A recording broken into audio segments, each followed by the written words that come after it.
Zdravo svima, zovem se Elena. Imam 17 godina i sad imam čistu i lepu kožu. Kada sam bila 13-godišnji tinejdžer, imala sam onoliko bubuljica koliko ima zvezda na nebu. Sjetila sam se toga i osjećala sam se užasno. Dakle, sada sam ovdje da podelim sa vama nekoliko savjeta kako da se rešite akni. Želim da vam pomognem da se osjećate lepo i da zaustavite sve svoje brige oko akni. Obe znamo da si lepa, zar ne? Pa, reći ću vam 6 glavnih koraka koji su meni lično pomogli. Pogledajte ovaj video do kraja da biste razumeli kako zaustaviti akne i sprečiti da se ponove. Sjajno! Počnimo! Prvi korak. Nikada ne stiskajte bubuljicu. Savjetujem vam da se jednom zauvek odreknete ove navike. Eto zašto. Da li znate da svaki put kada iscedite bubuljicu traumatizujete kožu što dovodi do ožiljaka po celom licu ili telu? Ta isceđena bubuljica može proširiti bakterije na vašoj koži što dovodi do povećanja količine bubuljica. Ne želimo da se to dogodi, zar ne? Verujte mi da znam da to ne izgleda lepo, pa zapravo je stvarno i ružno, ali bolje da ne istiskujete. Pređimo na sljedeći korak. Odaberite najpogodniju negu kože za vaš tip kože. Kada sam bila mlađa, čitala sam mnogo članaka, slušala savjete svojih prijatelja i blogera. Različite kreme pomogle su različitim ljudima jer svačija koža zavisi od mnogih faktora. Kao što poslovica kaže, ono što deluje za jedne možda neće uspjeti za druge.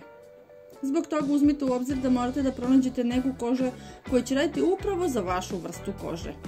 Ne brinite, da biste saznali koji tip kože imate treba da posmatrate njenu reakciju, oljuštenu ili osjetljivu, suvu ili masnu, kombinovanu ili normalnu.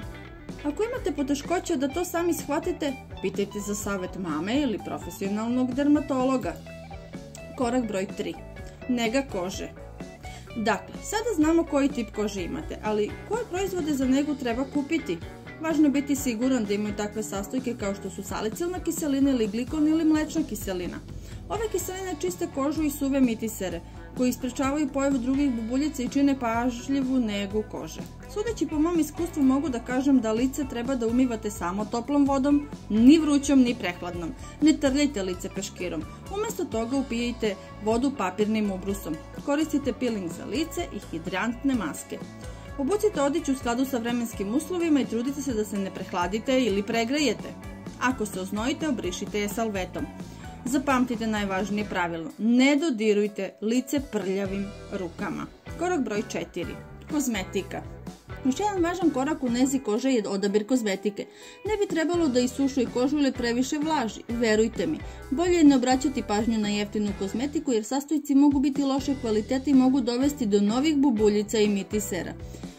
Prilikom odabira kozmetike pitajte konsultanta za savjet. Ljudi koji rade na ovom polju mogu znati neke tajne i karakteristike različitih tipova kože i pomoći vam da brže razumete svoje potrebe.